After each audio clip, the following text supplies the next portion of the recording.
BP बहुत अच्छे। ये तो शुरुआत है, अब देखो मेरा अगला करतब।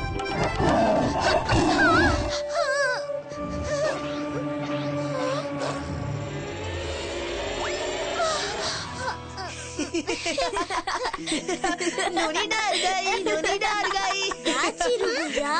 आप तो शेर की बहुत अच्छी आवाज निकालते हो, एकदम ओरिजिनल। हाँ, क्योंकि पिछले जन्म में मैं शेर था। हाँ, बड़े आए शेर।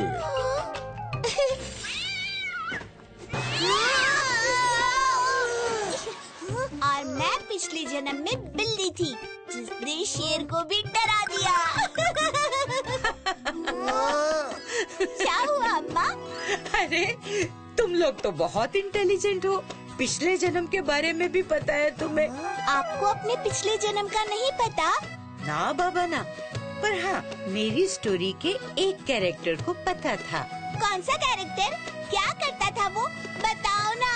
उसके लिए तुम्हें स्टोरी सुननी पड़ेगी। ये it's story time with Sudama.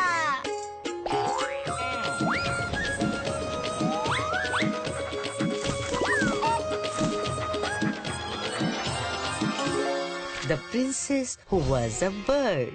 Vijayanagar के महाराज विद्याधर की बेटी राजकुमारी पद्मा अब बड़ी हो चुकी थी और उसकी सुंदरता के किस्से दूर दूर तक फैल चुके थे, जिसके कारण कई राज्यों के राजकुमार उससे शादी करने को उत्सुक थे।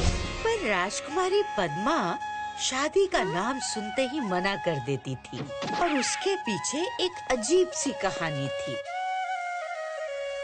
राजकुमारी, आपके विवाह के लिए एक से एक रिश्ते आए, पर आपको कोई लड़का पसंद ही नहीं आता।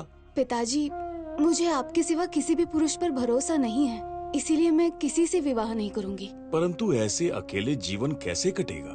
मैं तुमसे प्रार्थना करता हूँ कि किसी अच्छे से लड़के से विवाह कर लो। राजकुमारी का भरोसा लड़कों से उठ चुका था और ये बात आग की तरह हर जगह फैल चुकी थी। ये बात पड़ोसी राज्य उत्तम नगर के राजकुमार वेंकट को भी पता चली और सब जानने के बाद उसने राजकुमारी से मिलने की सोची और भेष बदलकर विजयनगर पहुंच गया। सुना है राजकुमारी को लड़के पसंद नहीं, पर इसके पीछे कोई तो कारण होगा। सबसे पहले मुझे उस कारण का पता लगाना होगा, पर किससे पूछूं? अरे इस बार छोड़ दे मुन्ना, अगली बार ज्यादा बोझ नहीं डालूंगा। बचाओ! भाई साहब सुनिए। अरे जी बोलिए।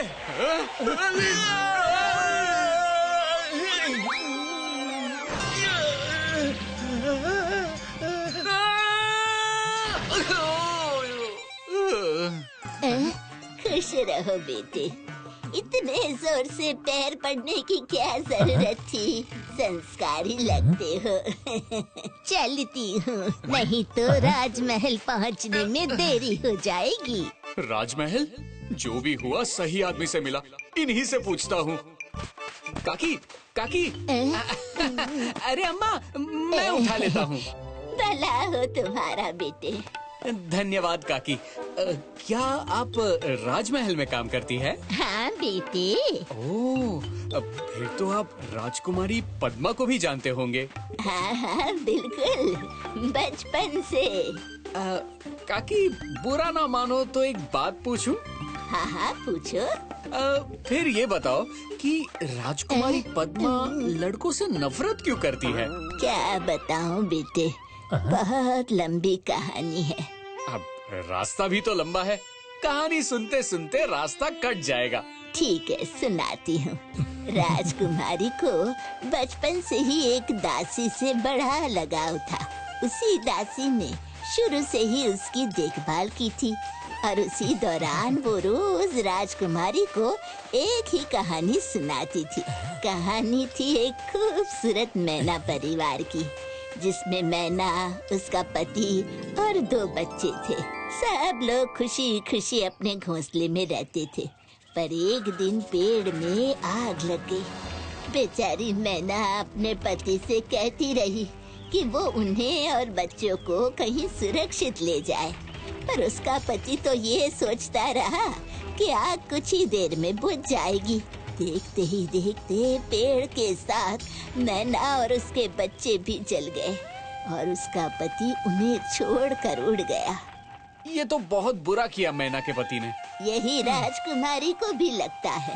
बार बार एक ही कहानी सुनने की वजह से वो इतनी प्रभावित हो गई कि धीरे धीरे उसे लगने लगा कि उसका ये जन्म उसी मैना का दूसरा जन्म है और पिछले जन्म में उसके पति ने उसके साथ इतना बुरा किया था, इसलिए वो हर लड़के से नफरत करती है। तो ये बात है। काकी, राजमहल आ गया। कहानी सुनाने के लिए धन्यवाद। जीते रहे बेटा।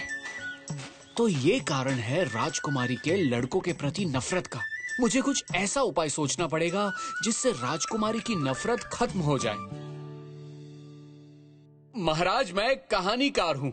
मेरे पास रंग बिरंगे नए पुराने देश विदेश हर तरह और हर जगह की कहानियाँ हैं। अगर आप आदेश दे तो मैं वो आपको सुनाना चाहता हूँ। हाँ हाँ, क्यों नहीं, आदेश है। पर महाराज, मेरी एक शर्त है। कैसी शर्त? मैं किसी स्त्री से बात नहीं करूँगा और अपनी कहानी भी किसी स्त्री को नहीं सुनाऊंगा। ये कैसी शर्त है? क्या मैं इसका कारण जान सकता हूँ? जरूर महाराज। जब मैं कहानियों के लिए देश विदेश घूम रहा था, तब मैं एक साधु से मिला। उन्होंने मेरी सेवा से खुश होकर मुझे बताया कि पिछले जन्म में मैं एक नर मैना था। मैं अपनी पत्नी और बच्चों के साथ एक पेड़ में रहता था। फिर एक दिन उस पेड़ में आग लग गई और मेरी पत्नी हम सबको उस आग में जलता छोड़ वहाँ से चली गई। मैं उससे हम सबको बचाने को बोलता रहा, पर उसने मेरी एक ना सुनी और बस अपने प्राण बचा के चली गई। और जब से मुझे ये बात पता चली, मुझे स्त्रियों से नफरत हो गई। मैंने तय कर लिया कि मैं कभी भी विवाह नहीं करूँगा। रुक जाओ! तुम्हारा ये साहस कि तुम मेरी कहानी चुराओ। तुम कोई कहानीकार नहीं, चोर हो। सिपाहियों, बंदी बना लो इसे। महाराज, ये झूठ बोल रहा है। ये इसकी नहीं, मेरी कहानी है। और छोड़कर मैं नहीं, ये गया था हमें। मैं वही मैना हूँ जो पिछले जन्म में तुम्हारी पत्नी थी। नहीं महाराज, मेरी कहानियाँ बिल्कुल सच्ची है। झूठ तो ये बोल रही है। नहीं, तुम झूठ बोल रहे हो। राजकुमारी पद्मा और राजकुमार वेंकट की लड़ाई रुकने का नाम ही नहीं ले रही थी। दोनों को अपनी कहानी सच्ची लगती थी। महाराज विद्याधर ने जब ये देखा तो कुछ सोचकर उनकी लड़ाई को रोकने की सोची। रुको, ये मेरा दरबार है। यहाँ की मर्यादा कोई भंग नहीं कर सकता। इसके लिए तुम दोनों को दंड मिल सकता है। क्षमा महाराज। क्षमा कीजिए महाराज, पर आपके राज्य का ये कैसा न्याय है? मैंने तो बस एक ही शर्त रखी थी कि अपनी कहानी किसी स्त्री को नहीं सुनाऊंगा। एक तो मेरे शर्त का अनादर हुआ, ऊपर से मुझे बंदी भी बना लिया गया। खैर, अब बंदी बना ही लिया है तो फैसला भी सुना दीजिए कि आपके अनुसार किसकी कहानी सच्ची है, मेरी या राजकुमारी पद्मा की? न्याय और अधिकार का बहुत ज्ञान है तुम्हें। तुम कोई साधारण युवक नहीं। जल्दी से अपनी असली पहचान बताओ। ये महाराज का आदेश है।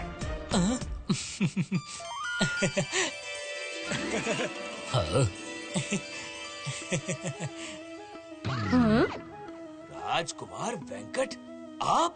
महाराज, महाराज, ये हमारे पड़ोसी राज्य उत्तम नगर के राजकुमार वेंकट हैं। बहुत ही बुद्धिमान और बहादुर। अच्छा, तो ये बात है। खैर, अब मैं अपना फैसला सुनाऊंगा।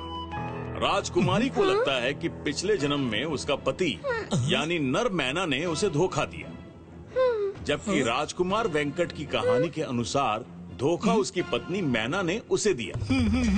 पर गलती जिसकी भी हो, तुम दोनों को ये पता है कि वो एक गलती थी और इस जन्म में तुम दोनों ये बात जानते हो। जी महाराज।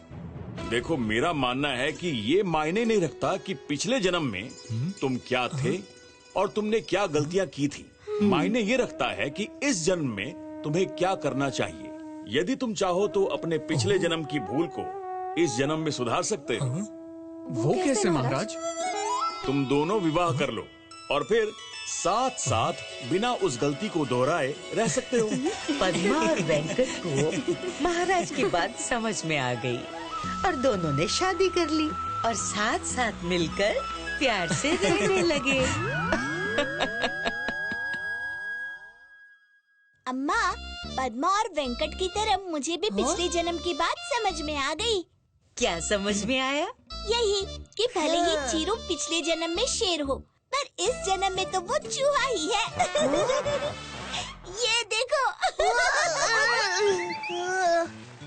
हाँ नूनी, कोई बात नहीं चीरू, तुम शेर रहो या चूहा, रहोगी हमेशा मेरे दोस्त। अच्छा अभी बताता हूँ। रुको रुको।